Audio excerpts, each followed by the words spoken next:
Saya akan membahas tentang pencipta dan ciptaan, khususnya mengenai manusia.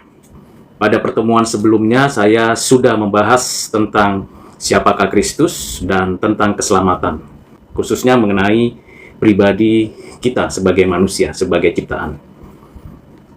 Saya mau mengingatkan saja untuk siapapun yang mau mendengar, mau mengikuti, mau hadir di dalam pembelajaran dari saya, pengertian perkataan, saya mau ingatkan bahwa apa yang saya sampaikan bersumberkan pada Alkitab. Karena saya orang Kristen. Jadi saya tidak akan mendiskusikan hal-hal yang tidak diajarkan di dalam Alkitab. Kalaupun saya mencoba untuk menjelaskan pemikiran saya melalui ajaran Alkitab, maka tidak akan ada dikaitkan dengan kepercayaan keagamaan siapapun. Karena hal yang paling penting adalah membicarakan kebenaran itu sendiri, menjelaskan pengetahuan, pengertian, pengalaman yang diyakini oleh diri sendiri, bukan pengetahuan, pengertian yang diyakini orang lain. Tetapi saya ingin memberikan perkataan dari pemikiran berdasarkan pada apa yang saya yakini dari Alkitab. Itu yang perlu digarisbawahi. Jadi ketika saya menjelaskan dengan perkataan dan memberikan pengertian dari Alkitab, karena di luar ajaran Alkitab memang bisa menambah pengetahuan, tapi itu bukan sebuah keyakinan. Bisa menambah sebuah pengertian, tetapi itu bukan dasar iman bagi saya sebagai orang Kristen. Nah, dengan tidak berlama-lama saya ingin mengajak saudara untuk membuka Alkitab saudara, membaca firman Tuhan dan mempelajarinya. Ajaran Alkitab adalah firman Tuhan. Apa yang ditulis oleh orang-orang yang secara khusus di dalam bahasa manusia, dalam konteks sejarah, itu adalah firman Tuhan. Bagi saya dan keyakinan saya bahwa hanya Alkitab adalah firman Tuhan. Di luar Alkitab bukanlah firman Tuhan.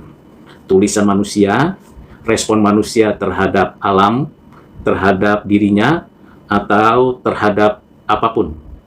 Respon itu belum tentu kebenaran. Dan saya mau menyatakan bahwa apa yang saya jelaskan itu bersumber dari ajaran Alkitab. Sebagai orang Kristen, saya meyakini bahwa Alkitab adalah firman Tuhan yang diwahyukan secara khusus, tidak ada kesalahan dalam pengajaran, adalah benar, dan memberikan pengertian pengenalan akan Allah yang Esa, manusia, dan alam semesta. Pada saat ini saya ingin menjelaskan bagian mengenai keberadaan Allah, pencipta alam semesta, langit, bumi, dan segala isinya. Khususnya menjelaskan tentang keberadaan manusia. Saya dan saudara adalah manusia. Berdasarkan ajaran Alkitab, saya dan saudara sebagai manusia adalah ciptaan. Ciptaan berarti saya dan saudara sadar betul, tahu, dan mengerti bahwa saya dan saudara meyakini bahwa ada pencipta. Sebagai ciptaan yang memiliki dua unsur, tubuh, jasmania, roh atau jiwa yang bersifat rohania. Sebagai ciptaan memiliki dua unsur itu, tidak lebih, tidak kurang. Tidak dapat dipisahkan kedua unsur itu. Kalau ada pemisahan, itu berarti ada kematian. Sebagai ciptaan, manusia memiliki keunikan, memiliki keistimewaan, karena ciptaan dari dua unsur, yang satu dari debu tanah, secara jasmania, yang sifatnya sementara, dan secara rohania, nafas diberikan, itu sifatnya kekal. Jadi ketika saya ada di rahim ibu, dan dibesarkan di sana, dilahirkan ibu, dan dibesarkan di bumi, dan sampai saat ini punya tubuh jasmania yang kasat mata, tetapi sekaligus punya jiwa atau roh yang rohania yang memberikan hidup dan kehidupan. keistimewaan yang pertama demikian. Apa bedanya dengan hewan, dengan binatang? Hewan atau binatang pun punya tubuh, punya jasmania, tetapi tidak mempunyai roh atau jiwa. Keberadaannya ada pada keberadaan dirinya. Saudara yang kekasih di dalam Yesus Kristus, itu keunikan manusia sebagai ciptaan. Hal yang kedua, manusia sebagai ciptaan itu adalah ciptaan pribadi.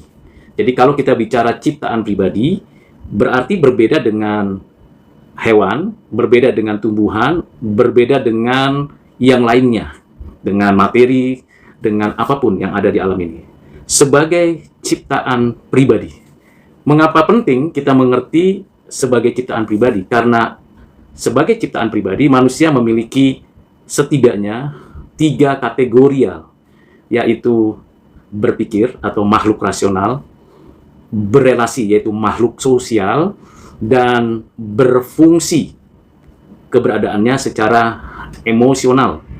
Nah, ini adalah keberadaan 3 pribadi. Ada kehendak yang diatur oleh pikiran dan kehendak yang mengatur emosi. 3 kategori ini ternyata masing-masing, baik itu pikiran, baik itu kehendak, baik itu emosi, ada pada diri kebebasan. Jadi manusia punya kebebasan sebagai ciptaan pribadi. Saya, saudara punya kebebasan.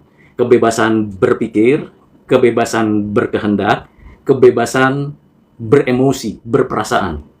Hal yang menarik, kebebasan itu juga dapat mengendalikan keberadaan anggota tubuh, tangan, kaki, mata, telinga, mulut, bahkan dapat mengendalikan apa yang dilihat dan tidak dilihat, apa yang mau dilangkahkan atau dihentikan, apa yang bisa dikatakan dan apa yang tidak bisa dikatakan.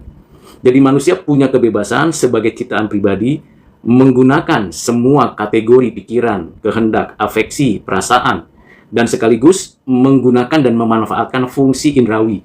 Saya mau lihat ini, yang itu tidak. Saya mau mendengar yang ini, yang itu tidak. Saya mau berkata ini dan itu, dan belajar menggunakan kata-kata dengan kebebasan. Jadi tidak ada manusia yang tidak punya kebebasan. Itu keberadaan ciptaan pribadi. Jadi saya percaya, seperti yang dituliskan di dalam Alkitab, bahwa manusia adalah ciptaan pribadi. Yang ketiga, yang menjadi keunikan dari manusia sebagai ciptaan pribadi, yang ini hanya ada diajarkan di dalam Alkitab, yaitu gambar rupa Allah. Manusia adalah gambar rupa Allah. Pernyataan yang saya sebutkan tadi, itu tidak mungkin ditemukan atau diajarkan di luar Alkitab. Hanya Alkitab yang memberikan pengertian bahwa manusia ciptaan pribadi adalah gambar rupa Allah. Maksudnya apa gambar rupa Allah? Demuth dan Selem. Saya dan saudara adalah gambar rupa Allah. Saya dan saudara diciptakan dari tebu tanah dan dibesarkan di bumi ini sebagai gambar rupa Allah. Sebagai gambar rupa Allah, tentu ini berkaitan dengan manusia sebagai ciptaan pribadi yang memiliki kebebasan. Pada keunikan ini tidak mungkin ada pada hewan, tumbuhan, atau materi apapun. Sebagai gambar rupa Allah memiliki maknanya di dalam Alkitab. Gambar rupa Allah berarti manusia itu memiliki suatu keadaan pada dirinya yang mewakili representasi dari ciptaan lain. Representasi yang dinyatakan Tuhan. Dia mewakili ciptaan lain dan sekaligus dia mewakili Tuhan di antara ciptaan lain. Jadi keberadaan saya dan saudara mewakili ciptaan yang lain, hewan, tumbuhan, materi-materi yang ada, sekaligus saat yang sama, sebagai gambar rupa Allah, saya mewakili Allah yang menguasai, memerintah, memberi kehidupan di bumi ini. Nah, ini hal yang paling penting.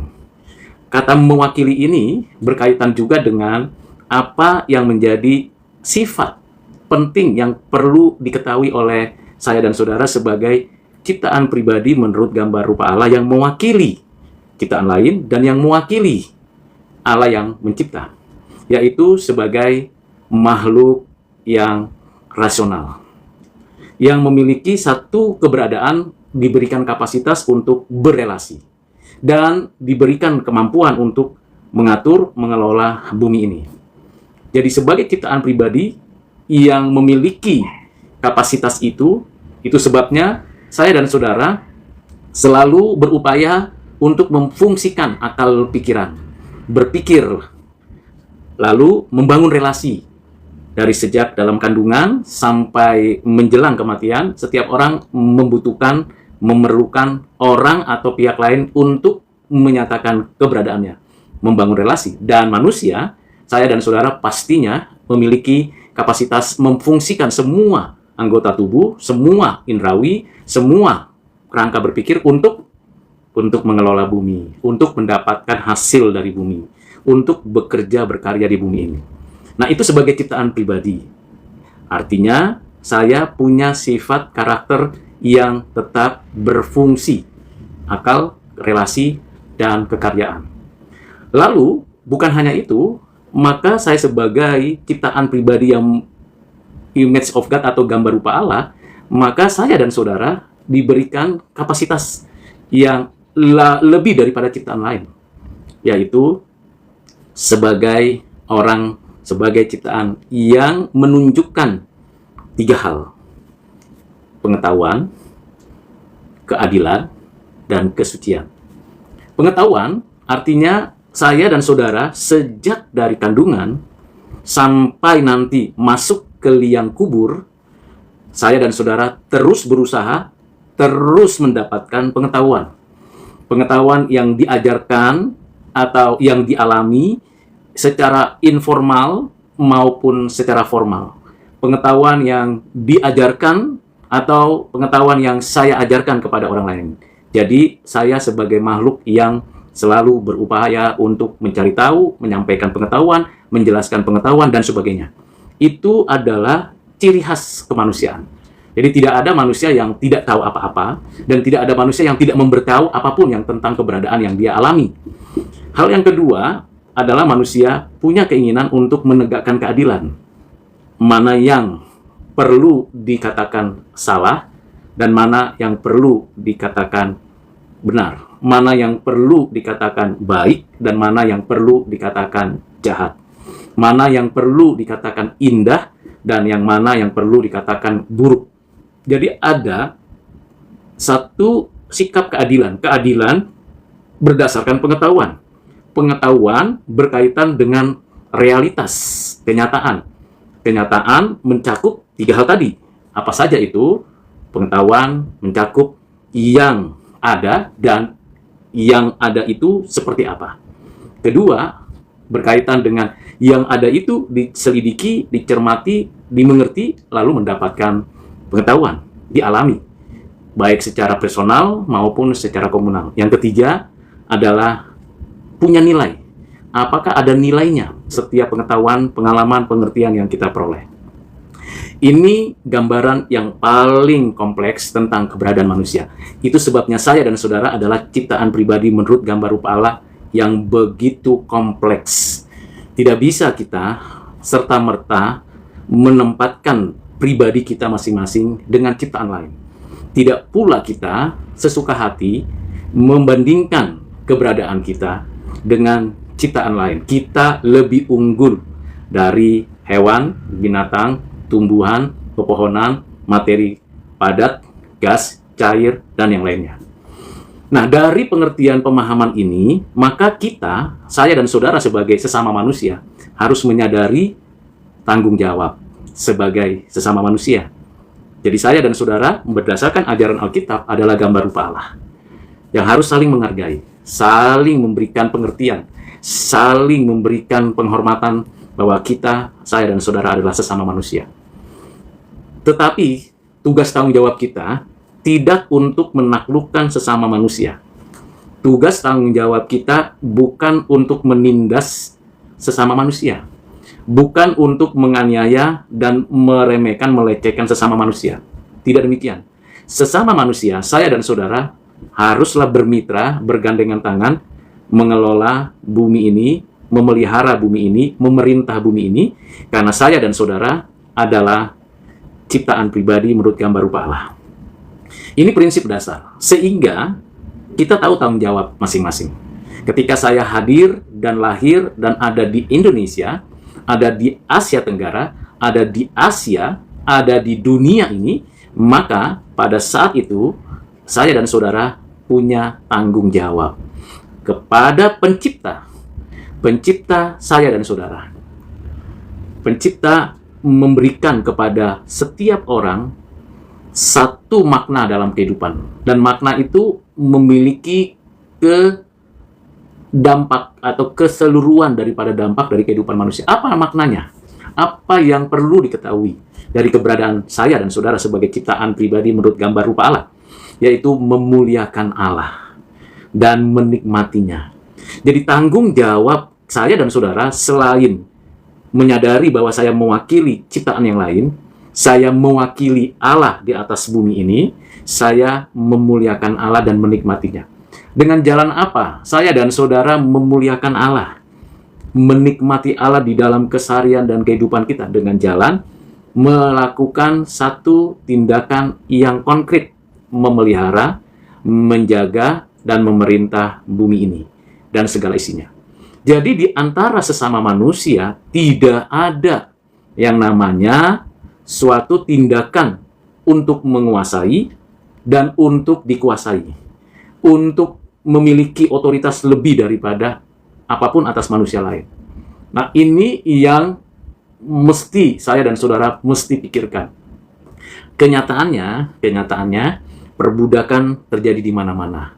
Kenyataannya penindasan terjadi di mana-mana. Kenyataannya menempatkan manusia seperti barang, seperti alat, seperti ciptaan yang lain, bukan sebagaimana keberadaan manusia. Nah, ini terjadi penyimpangan. Saya dan saudara mesti menyadari bahwa pada saat ini keadaan manusia sudah menyimpang dari naturnya, dari esensi keberadaannya sebagai ciptaan pribadi menurut gambar rupa Allah. Mengapa bisa demikian? Mengapa manusia begitu menyimpang, begitu jauh dari apa yang menjadi tujuan dan kehendak Allah atas ciptaan manusia? Karena manusia menggunakan kebebasannya bukan untuk memuliakan Allah, tetapi melawan Allah. Bukan untuk bermitra dengan sesama, mengelola bumi, tapi menindas, menganiaya, merusak bumi ini. Kebebasan yang saya sudah jelaskan di awal, itu yang menjadi cikal bakal dari keberadaan manusia saat ini menyimpang ke kanan, ke kiri, ke atas memberontak kepada Tuhan, ke sesama manusia menindas, ke alam merusak. Ini keberadaan saya dan saudara yang sudah dalam kondisi situasi menyimpang. Kalau kita perhatikan dalam kondisi saat ini, dari situasi sekarang, kita bisa lihat lebih dari 8 miliar orang itu apakah benar-benar sudah memanusiakan sesamanya. Apakah semua orang, tiap orang sudah menaklukkan bumi, memelihara bumi, menjaga bumi, dan menikmati Tuhan melalui karya-karya yang baik? Apakah setiap orang di alam semesta di bumi ini sudah memuliakan Allah, tidak memberontak? Jawabannya, kenyataannya, setiap orang sudah dalam keadaan menyimpang. Ke atas memberontak, ke kanan, ke kiri, sesama manusia menindas, menganiaya, perang, konflik, kebencian, pembalasan dendam, dan sebagainya. Sedangkan ke bawah, ke bumi, ke atas tanah ini, ke alam, ke ciptaan lain, merusak, menghancurkan, mengacaukan. Jadi sesungguhnya keberadaan kita sebagai sesama manusia, keberadaan kita sebagai ciptaan pribadi menurut gambar rupa Allah, kenyataannya sudah rusak. Tidak lagi seperti maksud Tuhan atas manusia. Namun, yang mengherankan, sekalipun manusia sudah memberontak kepada Tuhan, menindas dan menganiaya sesama, dan merusak bumi dan isinya, yang mengherankan Allah pencipta tidak berhenti memelihara, menopang, menjaga, dan memberi berkatnya secara umum. Ini sungguh mengherankan. Kalau kita punya peliharaan atau kita punya buatan tangan kita, ternyata peliharaan hewankah atau tumbuhan, atau kita punya buatan tangan kita, kalau sudah rusak, sudah kacau, sudah memberontak, sudah mau menyerang kita, tindakan kita biasanya selain hewan itu harus dihukum, dibunuh, disembelih, atau dibuang, demikian juga kalau buatan tangan kita sudah merusak, mengacaukan kita, dan membuat kita tidak nyaman, tidak tenang, itu akan dihancurkan oleh kita, atau disingkirkan, dibuang ke tempat sampah, dan tidak digunakan lagi. Namun, yang mengherankan bagi saya, keberadaan kita yang sudah memberontak kepada Allah Pencipta, sudah melakukan tindakan jahat terhadap sesama, menindas, melecehkan, merendahkan, bahkan berperang, konflik, dan sebagainya, bahkan merusak bumi, ada pencemaran air, pencemaran udara, pencemaran segala bentuk yang ada di tanah, ada kekacauan, dan sebagainya. Tuhan Allah Pencipta tetap menjaga bumi, alam semesta, dan tetap ada kelahiran manusia. Bukan makin berkurang keberadaan manusia, tapi makin banyak manusianya. Ini sangat mengherankan. Kok bisa ya Allah yang betul-betul menegakkan keadilan, Allah yang betul-betul yang menciptakan langit, bumi, dan segala isinya, seolah-olah menutup matanya untuk memperhatikan keadaan manusia yang bobrok seperti itu. Sekali lagi, kalau kita ditempatkan pada posisi seperti Allah, kemungkinan besar kita akan singkirkan, hancurkan semua buatan tangan kita. Tetapi Allah tidak. Ini yang disebut di dalam ajaran Alkitab, dan keyakinan saya sebagai orang Kristen adalah anugerah umum. Pemeliharaan Tuhan atas ciptaannya. Jadi Tuhan Allah pencipta langit, bumi, dan segala isinya tahu bahwa manusia sudah memberontak, tahu bahwa manusia itu melawan kepadanya, tahu bahwa manusia itu sesama saling konflik, saling perang, saling menghina, saling melecehkan, tahu bahwa manusia makin merusak alam dan bumi dan segala isinya. Tetapi saat yang sama, Tuhan tidak menghancurkan karya ciptaannya, menjaga, memelihara. Sehingga saya dan saudara masih bisa menikmati udara, masih bisa menikmati hukum alam, masih bisa menikmati keberadaan kita dengan punya pikiran, punya kemampuan berelasi, punya kemampuan untuk mengoptimalkan semua fungsi kita. Kok bisa ya Tuhan Allah yang begitu maha kuasa, tetapi seolah-olah membiarkan? Sekali lagi, Tuhan tidak pernah membiarkan kejahatan. Karena Tuhan tetap pada dirinya adalah Tuhan yang baik. Tuhan tidak pernah kaget terhadap tindakan manusia. Sebab Tuhan adalah Tuhan yang maha tahu. Tuhan tidak pernah meninggalkan ciptaannya. Bahkan ia ada dan hadir di dalam seluruh karya ciptaannya. Kalau begitu, sesungguhnya sampai sekarang saya dan saudara masih menikmati hidup, itu karena anugerah, belas kasihan, kemurahan hati Tuhan. Jikalau seperti kitalah keadaannya, kita mau semuanya disingkirkan. Tidak demikian. 8 miliar lebih penduduk bumi ini, dengan segala kemungkinan memberontak, menghina, melecehkan kepada Allah dan sesama, tetap mendapatkan berkatnya. Ini hal yang sangat mengherankan. Dan Alkitab memberikan kepada kita gambaran seperti itu.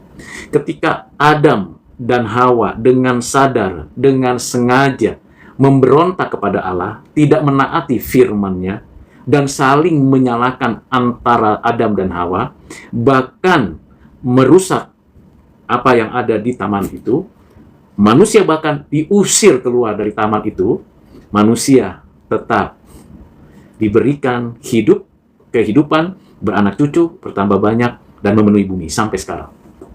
Bukankah ini suatu keheranan dan keajaiban, saudara?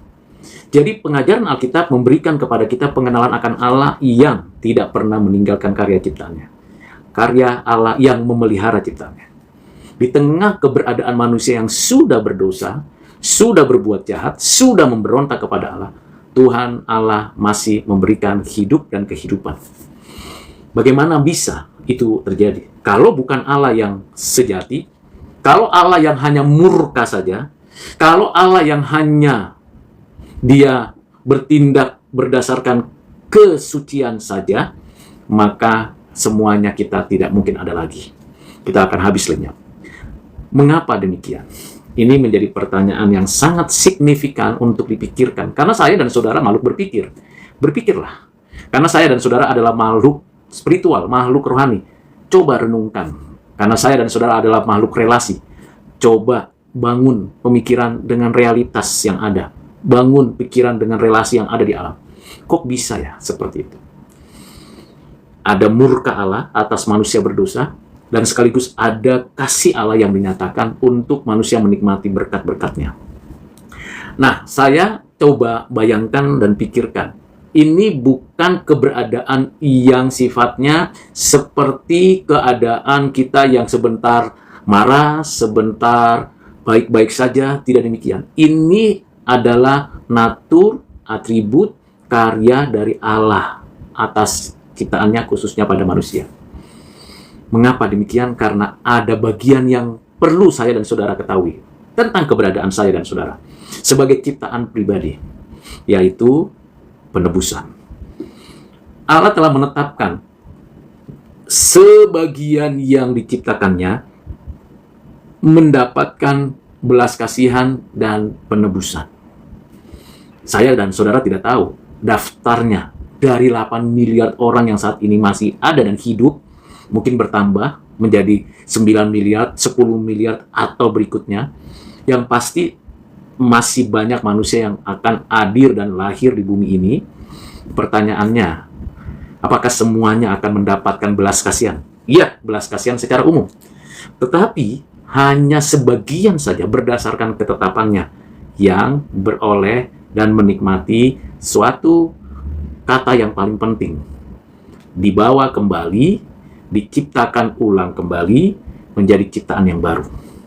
Ini hanya mungkin pada manusia yang sudah ditetapkan. Sebelum segala sesuatu ada, sebelum segala sesuatu diciptakan. Jadi pada dirinya Allah ada ketetapan penciptaan. Jadi semua berlangsung sebagaimana ketetapannya. Penciptaan terjadi. Dari tidak ada menjadi ada. Semua yang dicipta itu baik, teratur, indah, dan sebagainya. Hal yang kedua, semua yang diciptakan itu pada ketetapannya adalah dipelihara, dijaganya. Hal yang ketiga, yaitu bahwa pada ketetapannya ada penebusan. Siapa yang ditebus? Semua yang ditentukan dari semula. Dan saya dan saudara tidak tahu siapa orangnya. Saya dan saudara bisa saja berasumsi, mereka-reka yang ini dan yang itu, saya atau bukan. Dalam pengajaran Alkitab, jelas sekali ada yang diterima Tuhan dan ada yang ditolak Tuhan. Kain ditolak, Habel diterima. Ismail ditolak sebagai anak perjanjian dan Ishak diterima. Esau tidak diterima melanjutkan covenant Abraham dan Ishak, tapi Yakub yang diterima. Jadi, di dalam ajaran Alkitab, sekalipun banyak orang yang dilahirkan, bahkan menerima berkat, bahkan menikmati berkat pemberian Tuhan, namun hanya sebagian yang melanjutkan apa yang Tuhan telah tetapkan di bumi ini dan di bumi yang baru. Karena itu, saudara, sebagai ciptaan pribadi, menurut gambar rupa Allah yang sudah rusak, yang sudah memberontak, yang sudah tidak mampu total itu, kalau saya dan saudara ditarik kembali kepadanya, percaya kepadanya, diterima olehnya, itu anugerah secara khusus. Sebagai ciptaan pribadi menurut gambar rupa Allah yang dicipta ulang, dicipta baru. Bagaimana caranya? Tuhanlah yang berkarya untuk itu. Karena saya dan saudara sebagai ciptaan pribadi menurut gambar rupa Allah yang punya kebebasan, ternyata kebebasan digunakan untuk memberontak kepada Tuhan.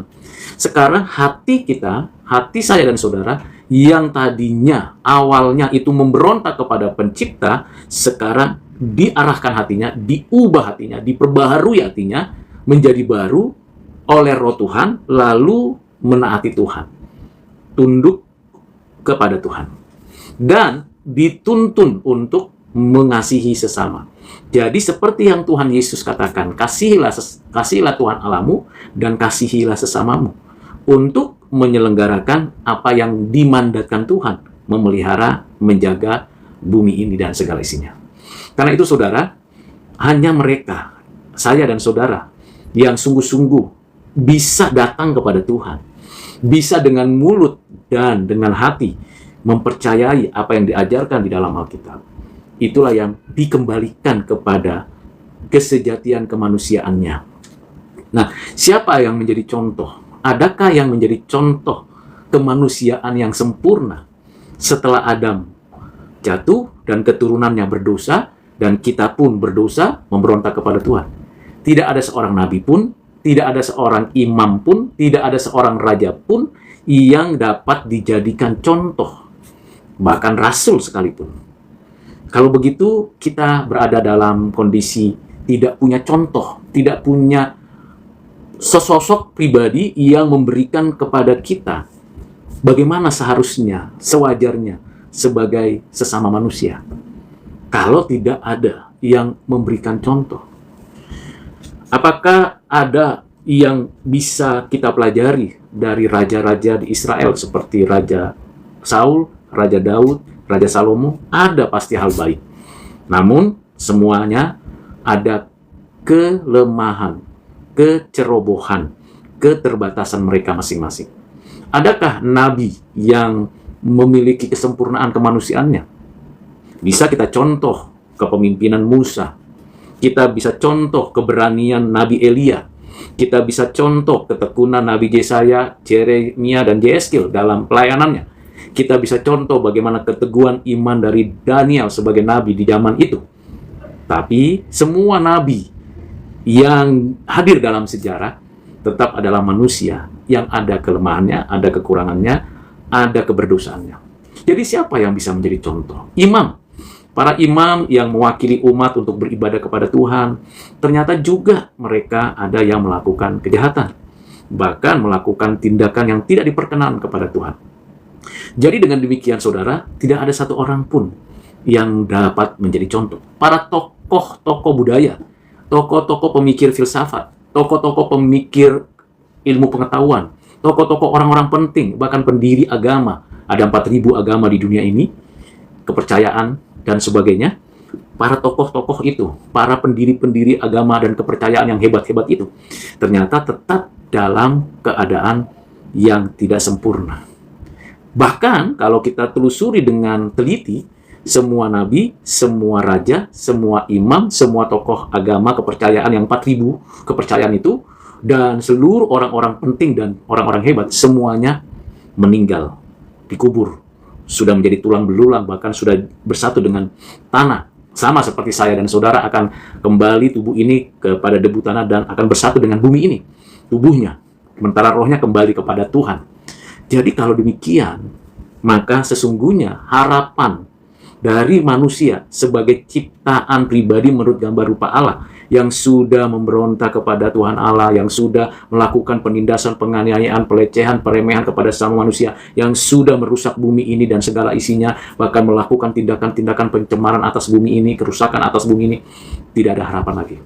Manusia pada dirinya, walaupun punya akal pikiran yang luar biasa cemerlangnya, luar biasa kemampuannya, walaupun manusia sudah begitu hebat membangun relasi, walaupun manusia begitu mampu mengendalikan diri, emosi, dan sebagainya, tetap manusia selamanya berada di dalam keadaan yang tidak bisa diselamatkan dengan caranya seperti itu. Saya mengajak saudara untuk memikirkan hal tersebut. Kalau tidak ada lagi Adam dan keturunannya, lalu siapa yang menjadi contoh? Di dalam ajaran Alkitab, di dalam kitab-kitab Perjanjian Lama, telah dinubuatkan nabi di atas segala nabi, raja di atas segala raja, imam di atas segala imam.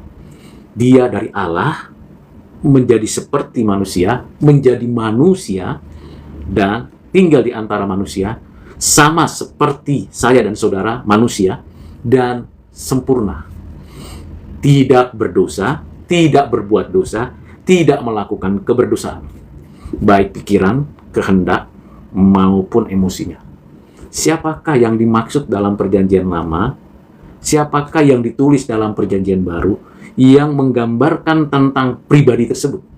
Satu dan satu-satunya, yaitu Yesus Kristus, Anak Allah yang inkarnasi. Dialah satu-satunya manusia yang sempurna, tidak ada yang lain. Tidak ada yang lain seperti Yesus Kristus. Dia anak Allah, Sang Firman, Sang Logos, yang sama-sama dengan Bapa dan Roh Kudus mencipta langit, bumi, dan segala isinya, memelihara ciptaannya, memberikan berkat-berkat secara umum, yang menjaga seluruh tatanan alam semesta dan bumi dan segala isinya, walaupun manusia sudah merusaknya, mengganggunya, dan mengacaukannya. Dia yang menyatakan diri menjadi manusia.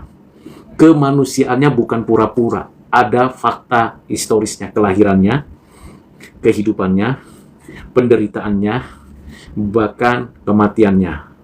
Dan yang mengherankan adalah kebangkitannya. Ini yang tidak pernah dialami atau dinyatakan oleh siapapun. Memang ada yang dihidupkan kembali di dalam perjanjian lama dan di dalam perjanjian baru. Memang ada yang dihidupkan kembali oleh Yesus Kristus. Namun semua yang dihidupkan kembali meninggal dunia kembali dan nantinya akan dibangkitkan pada akhir zaman. Jadi hanya satu-satunya dalam sejarah manusia yang mati, dikubur, bangkit, dan selamanya hidup, tidak mati kembali. Siapakah manusia yang seperti itu? Satu-satunya adalah Yesus Kristus.